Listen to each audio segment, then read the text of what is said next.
Legends, I hope that you're doing well. Now, today we're going to look at some Russian and Ukrainian footage, how Ukraine is vowing to hold Bakhmut, how a Russian pilot apparently did some Grand Theft Auto moves on an American drone. Hey bro, watch your jet. Watch your jet, bro. Watch your jet! And then we'll have a look at the maps. Now, a quick shout out to War Translated, who I'll be using some of his work today. Now, he's on Twitter at War Translated, if you'd like to follow. He does some great work. Now, Ukrainian officials have once again vowed to keep holding Bakhmut, with Ukraine's commander-in-chief Zaluzhny stating it's of paramount strategic importance for deterring the enemy, and it is key in the stability of the defense of the entire front.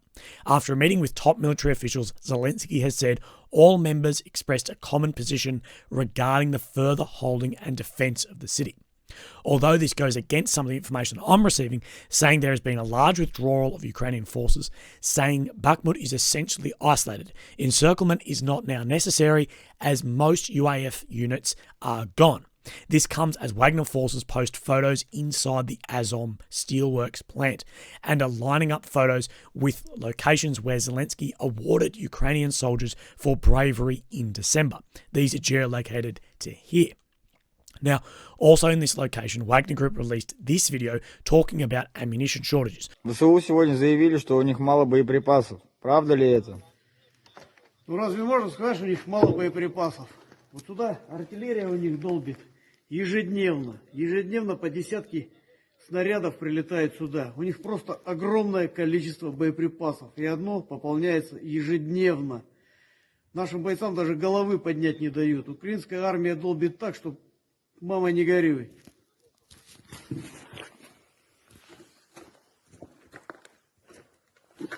Also, these videos have come out in the last few days of Ukrainian troops fighting in Bakhmut, showing how close the warfare is here.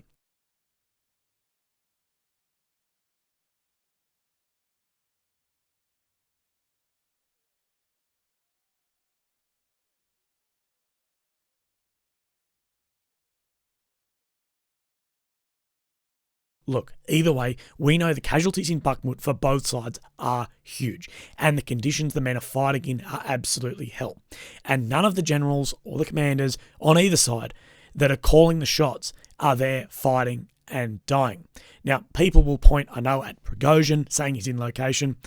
Okay, I get it, but I would say he's kept somewhat safe and moved in and out for photo opportunities, although I'm happy to be wrong. Now, there was a intelligence update from the UK that I did actually miss as well on the 12th of March, so 2 days ago for most people. As Russia continues to suffer extremely heavy casualties, the impact varies dramatically across Russia's regions.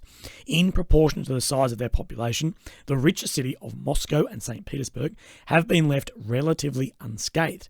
This is especially true for the families of the country's elite. On February the 21st, 2023, Russian senior officials were photographed making up the front two rows of the audience of the President Putin's State of the National speech. None of these are known to have children serving in the military. In many of the eastern regions, deaths are likely running as a percentage of population at a rate of 30 to 40 times higher than in Moscow. In many places, ethnic minorities take the biggest hit. In Astrakhan, some 75% of casualties come from the minority Kazakh or from Tatar population, as the Russian MOD seeks to address its continued deficit of combat personnel. Insulating the better off and more influential elements of Russian society will highly likely remain a major consideration. Now, Russia has allegedly downed a cutting-edge United States drone. Now, the US Air Force has said that one of Russia's Su-27 fighter jets has struck the propeller of a US MQ-9 or Reaper drone at 7:03 a.m. on March the 14th, forcing it to crash into the Black Sea. US Air Force General James Hecker, who oversees the US Air Force in this region, said in a statement, "Our MQ-9 aircraft was conducting routine operations in international airspace when it was intercepted and hit by a Russian aircraft, resulting in a crash and the complete loss of the MQ-9. Brigadier James Pat Ryder has told reporters, "Because of the damage, we were in a position to have to essentially crash into the Black Sea."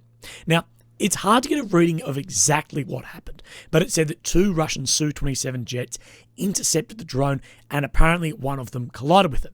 Now, the US military said in a statement, several times before the collision, the Russian fighter jets dumped fuel on the MQ-9 and flew in front of it in unsafe maneuvers. The Pentagon said the US military was forced to essentially crash the drone because of the damage caused by the Russian jet.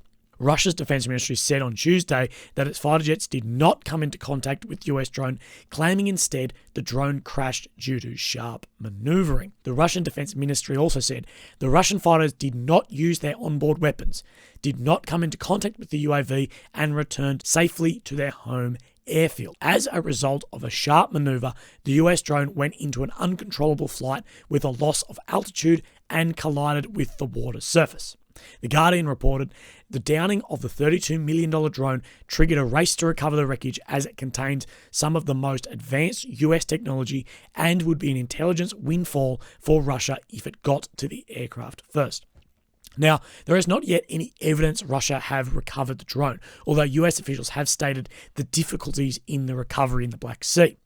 Many are pointing at why didn't the jet just use the missiles or onboard cannon? Well, with the missile, you can't claim that it was an accident, and this result gives Russia currently plausible deniability. Now, onto the maps. And as always, we have Ukraine in the center, the capital of Kyiv, Romania, Poland, Belarus, and Russia around here. The red is areas Russia have taken since 2022, and the purple since 2014. And we're moving down here is into Vuhledar. But as we'll see over the past week or more, there has been no Russian advance or territory gained. Vuhledar is one of the areas we have seen some incredibly fierce fighting, huge tank battles, and Russia failed to gain any recent significant ground, and from geolocated images take huge casualties and equipment losses. Now, here we see a video of Russian troops pinned down from a Ukrainian tank in Vuhledar.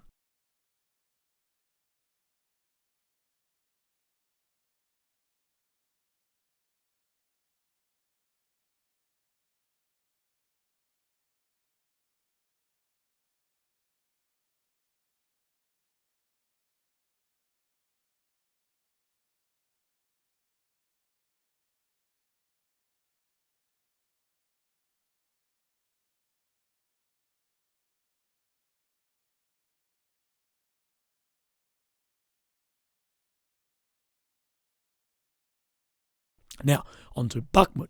Now, Russia has made some gains in the north and the east. Across the waterway here, this is the dam that was said to have been blown up and flood this region. But if we look over the past 24 hours, Russia have moved to the south and to the east across these regions. Now, as we know, the Azov plant sits within this region. Now, in the south, there are many claims that Russia has moved up to this main road here, from here, where we saw the jump yesterday, but the map does not show that, and there are no confirmations of that other than speculation. But we know the situation in here is tightening with these gains in the north and the south, tightening on the center of Bakhmut. Now, interestingly, something we see on the ISW map is to the southwest of Bakhmut. We see this spur coming out in the direction of Delivka and somewhat in the direction of Bilohora. So let's have a look here. And we can see Bilohora, Delivka, and we can see that the Russian forces on the deep state are not in the same location as the assessed Russian advance in this region on the ISW, and especially the claimed Russian advance all the way into Delivka. Now, we haven't actually seen any territorial changes in Avdiivka, so we'll go over the last 48 hours. We talked about this one yesterday, but over the last 24, we haven't seen any major territorial change. I am told that Russian forces are trying to isolate Avdiivka in a wider attempt to create a general collapse across the Donbass front. Now, look, guys, I hope you have a great day. If you'd like to support me, there's links below, but never feel obligated to do that as well. So thank you very much. Have a great day, and I'll see you tomorrow. Okay, bye-bye.